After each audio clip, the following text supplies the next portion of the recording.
What's up, YouTube? Panda here. Thanks so much for stopping by the channel. And I am back today with a video for Crystalborne Heroes of Fate. And we are going to be talking all about resources, where to get them, and how to use them. Let's go ahead and start with energy. As you can see here, I have bounty energy up on the screen, and I wanted to talk about a real quick tip I gave in my beginner's tips and tricks video, if you saw that, and that is to always have your energy recharging. This is an important piece of information because the more time you have your energy recharging, the more energy you're going to have for free. As you can see here, you can purchase this energy. It starts off at 90 gems for 120, moves to 180, 270, 360, and so on. I personally haven't gone past 360, so I don't know if it continues to go up, if it continues to go up to a cap, etc. I don't know. But I have heard from very trusted sources that it does reset every 2 days at reset. I personally haven't been paying attention to this, so I'm not 100% positive, but I will verify this information, and if that information is not true, I will leave a pinned comment on this video, so feel free to come back and check it out in a few days. If that information is different, you'll see it in that pinned comment. But I wanted to go over the fact that you should definitely make sure your energy is always recharging, especially if you're a free-to-play player. If you're a pay-to-play player, by all means, you're going to spend money, you're going to buy gems, you can refresh all you want. But even in this game, you're limited to the amount of refreshes that you can do. You can only do 30 refreshes every 2 days if my information is correct. And so any free energy you can get from having your energy recharging at all times is a huge plus for your progression.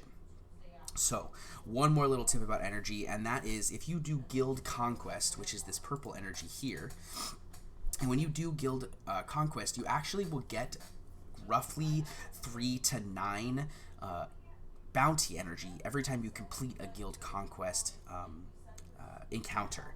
That's really important because you get free energy for using your other energy, which is really nice. Normally, I get 3 energy for every 16 energy fight I do. And I get 6 energy for every 32 energy fight I do, and I get 9 energy for any PvP fight I do when I'm versing another player. That's what I've seen so far. If that's different, feel free to let me know in the comments, and if I find out any different, again, I will also leave a comment in the description of the video. But so far, I have found out that ultimately, whenever you use your Guild Conquest energy, you're going to get bounty energy in return. So if you're 1, 2, 3 energy off of being able to do that last bounty you need for that last piece of equipment or that last piece of infusion energy, and you've got some conquest energy, go use your conquest energy. More likely than not, by the time you're done, you'll be able to do a couple bounty runs. So that is it about energy. So the next resource I want to talk about is actually in here, and that's your summoning resources. So you can summon for gems, you can summon with crystals, and you can summon with keys. Now, there's a couple things I want to talk about here. The first thing is, if you are a pay-to-play player, you can ignore this altogether. You're gonna, like I said before, you're gonna spend money. You're gonna use that money on whatever you want to use it on. By all means, do whatever you want. If you are a free-to-play player, this is how I recommend you using this. Anything costing gems, don't do. Gems are too precious. I just talked about energy. Energy is important, and energy costs a lot of gems to get. Energy is your progression in this game. Energy is going to give you silver. Energy is going to give you hero experience. Energy is going to give you everything you need in this game. Okay? So definitely do not spend gems on these summons. Now, there is one exception to this rule, and that is, I think I already used this one today, but that is right here. Every day you get 1, sometimes 2, I've seen, free, not free, but discounted summons. Now, this is something that you can do. If you have the urge to summon, but you don't have any keys, you can do this. I don't think it's a very huge loss. It's 1,000 gems for 1 summon. You can do either gear or heroes. I think this is okay to do. As I said before, I did do my hero because I'm addicted to summoning sometimes. I like to summon, and so every day I do my 1,000 gem summon. I don't think it's a huge loss, but if you want to be incredibly frugal, don't do those summons. The only way I would recommend you summon is by using 10, not 1, not 2, not 8 or 9, using the 10 crystal summon.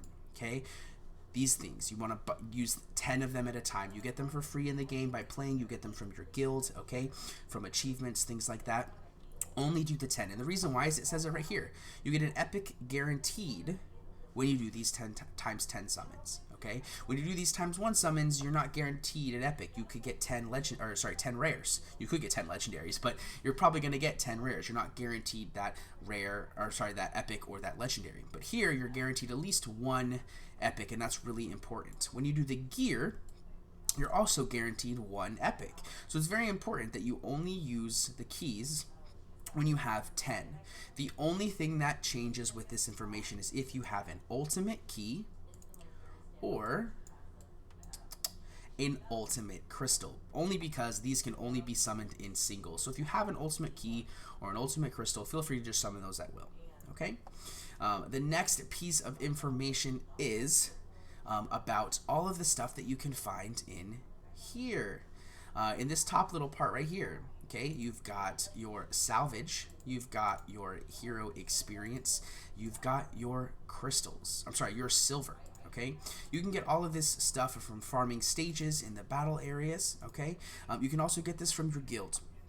But here's the thing: when it comes to, I'm going to start with hero experience because this is an important one. When it comes to hero experience, only spend your hero experience on units that you are on your main team, especially if you're free to play. The reason why is because hero experience costs a lot. Right now, this costs 10,726 to get this character from 28 to 29. Now, I'm focusing on this character, so I'm going to use it. I use this. He goes to level 29. But now look at the amount of experience I need to get him to level 30. That's a lot of experience. 82,500. I only have 11,500. That's a lot of experience. When you get up higher, like Sigrid here, right now she costs 13,487, but if you look, it's 100,000 experience to get from 31 to 32.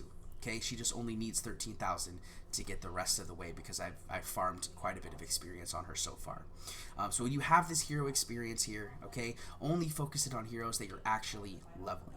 The one exception to this is if you're trying to star up a hero and you don't have the star mats that you see here. If you don't have any of these and you want to star up a hero, like right now I don't have any 3 stars. So what I did was I came in and I made some 3-star fodder. Now this is an okay use of your hero experience, and the reason I say this is because stars are incredibly important. They give your character base stats, which increases their overall damage, survivability, all that stuff, okay? So it's okay, in my opinion, to use your hero experience to star up heroes, fodder heroes, in this case grays, maybe some greens, things like that, in order to star up your hero. So when I get my Yuri to level 30, I can use 3 of these scabs to get my Yuri to 4-star level 31, which is my current goal at the moment.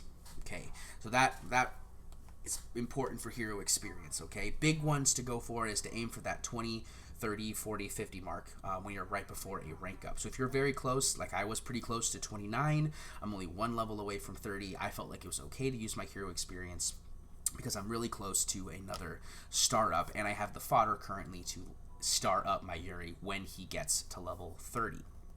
Alright, so the next piece of information I want to talk about is gems. We talked about it briefly when we were talking about summons.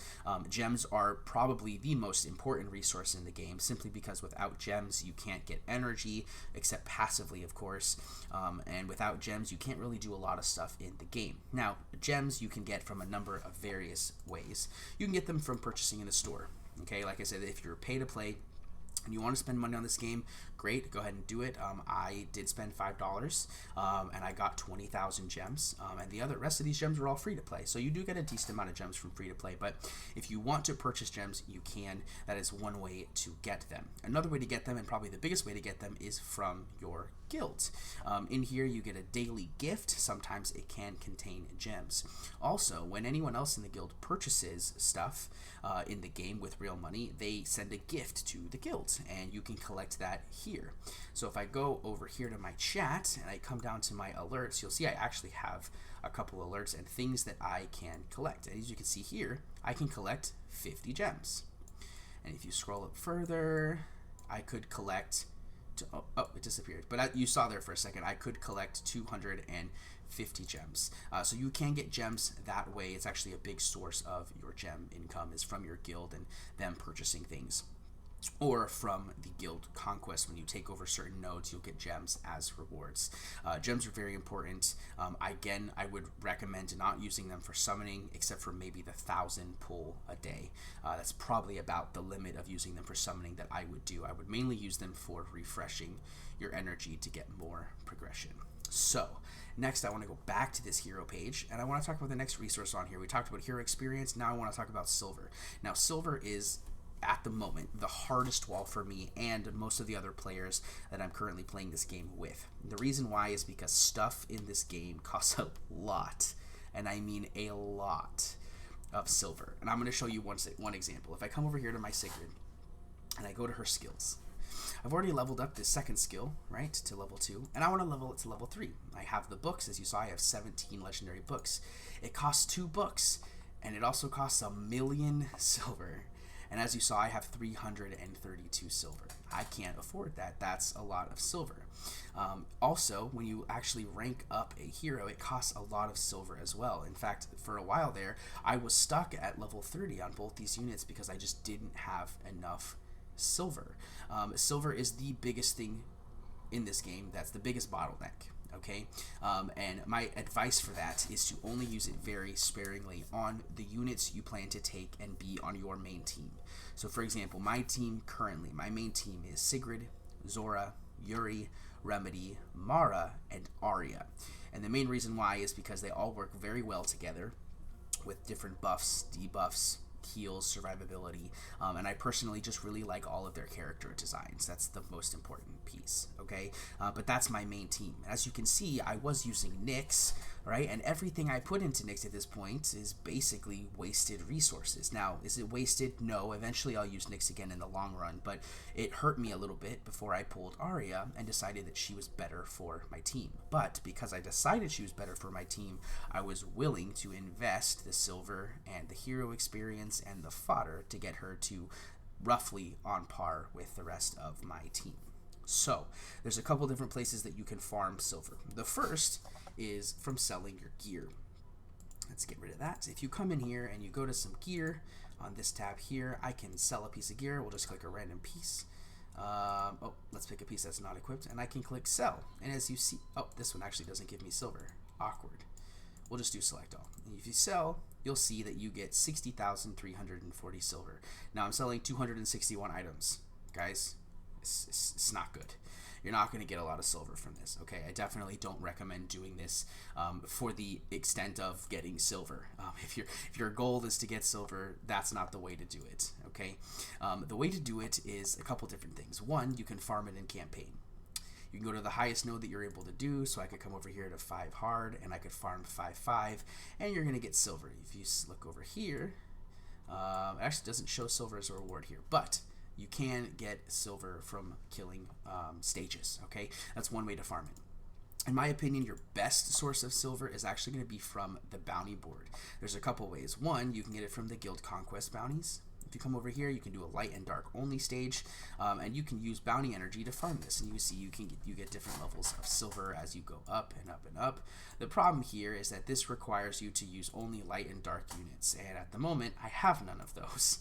I'm actually, to be honest, not even sure how I can get those right now. I haven't seen any of them, so definitely not a possibility for me now. But the other way, which is unfortunately not here because I did them already for the day, is your daily bounties. If you come in here every day, you have 5 daily bounty entrances. You can use these on a various of things. My recommendation at the start of the game is to use all 5 of them on silver. Main reason why is because silver, like I said before, is your main bottleneck. All right, those are the main ways I found so far to get silver. Now, on to the other piece of information, and that we're going to go back over here to our skills, not stats, skills. You can see up here we have skill books. Now, skill books, you can see I have a lot of them. And to be honest, skill books are not super difficult to get. You get them pretty regularly from clearing stages and getting the first time clear rewards. That's how I got almost all of these books. But you do want to be careful who you use them on because eventually you're going to run out of those. You're not going to be able to get any more without, doing certain areas later on. Maybe they'll add them as rewards and events, things like that. But right now, you want to use them very sparingly. So as you can see, I did use a couple of my legendary books on my Sigrid to get these two abilities up, as well as this one, just because it was pretty nice buffs for the single tome.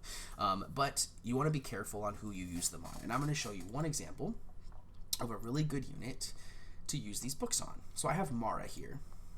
And her second skill is Invigorating Flame. It's an all-ally buff that grants physical attack up and speed up for 2 turns.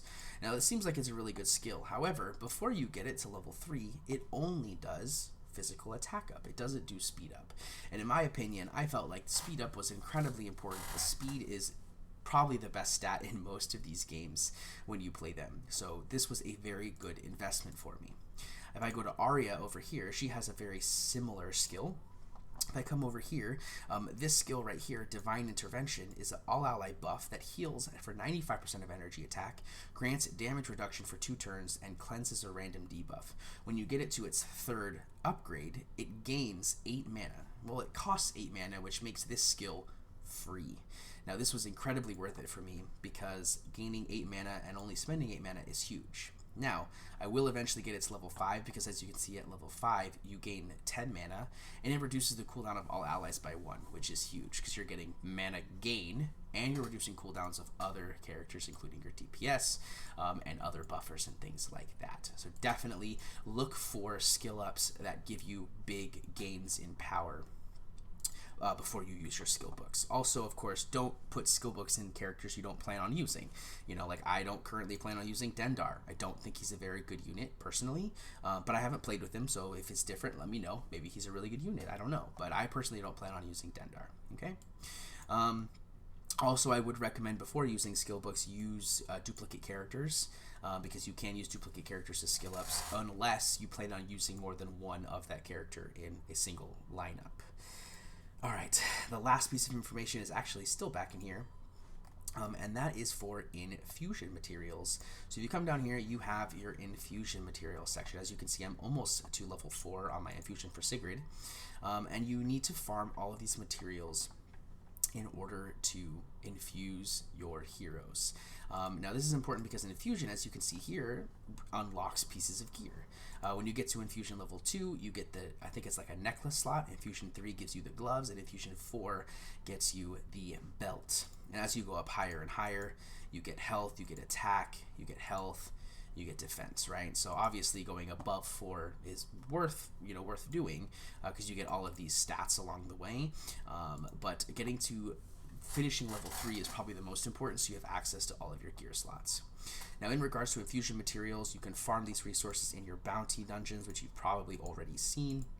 Come here to Bounty Board, Infusion Bounties, and you can farm your infusions. So, for example, today I can use attackers only to farm my defense infusions. Okay, you can also do an all fusion reward. I wouldn't recommend this. I think that this is better. You can farm for the specific ones, and on days that you don't need infusions, you can go to the gear bounties and farm here. But that's just my personal opinion. But the piece of information I want to give you in regards to infusing is who to infuse first. I personally believe that your best form of infusion is going to be your attackers. So I chose to take Sigrid to 4 first. As you can see, I'm very close. Then after that, I will take Zora. I'm mainly taking Zora because of the current event that's going on where you need to get her to Infusion 4 and 5-star in order to get a bunch of rewards. That's like 100,000 silver and 100,000 salvage, which I think is really good and worth it. Especially since Sora actually works well with my current team comp, so not a bad investment for me. Then after that, I would go for your healers, Remedy, and for me, Arya. Main reason why is if you look at their skills, they actually heal based on attack. At least these 2 units both heal based on attack.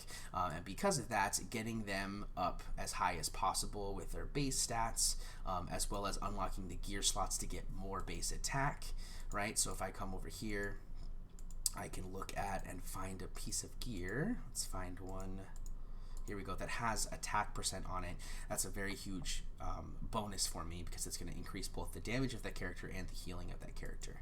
So definitely important to get them up next. And then I think the last one you're going to want to do is going to be your tanks, as well as your buffer. So technically Mara is a buffer for me. She does technically deal damage, but personally I don't think she needs infusions all that much right away.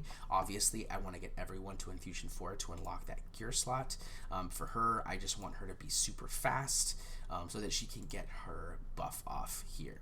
Okay, so the last piece of information I want to talk is just about farming these resources, where you can farm them, how you can farm them. I did talk about each one a little bit briefly. The most important piece of information is you don't need to just sit there and try to farm these specific things. As you can see, like, I'm gaining gems passively over time. I'm gaining my infusion materials passively over time. What I would recommend is pick the hero you want to focus on. For in this case, Sigrid. Come over to the thing you need to farm. Come here and you can click the exact location to farm that material. So I'm going to come over here.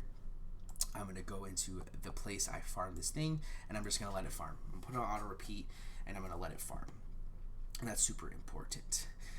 To farm as much as you can, keep your energy on cooldown, and get as much of these materials as possible. But guys, I think that is all the information I can give you that I know right now of resources. Like I said before, if any information changes for resources and I find out new information, I will leave a comment down below and I will pin it so you guys can double check and clarify if any of the information I gave you ends up being wrong in the future. You guys can also join the Discord. There's a link in the description below. You can come join us, hang out with us, chat. There's lots of people in there that are playing Crystalborne, Heroes of Fate. As I said at the beginning of the video, if you like this content and you want to see more, make sure to hit that like button, that subscribe button, and the bell notification next to it, and leave a comment down below, as everything you guys do buffs my channel's ability to be seen. That's it for me today, guys, and I'll see you in the next one.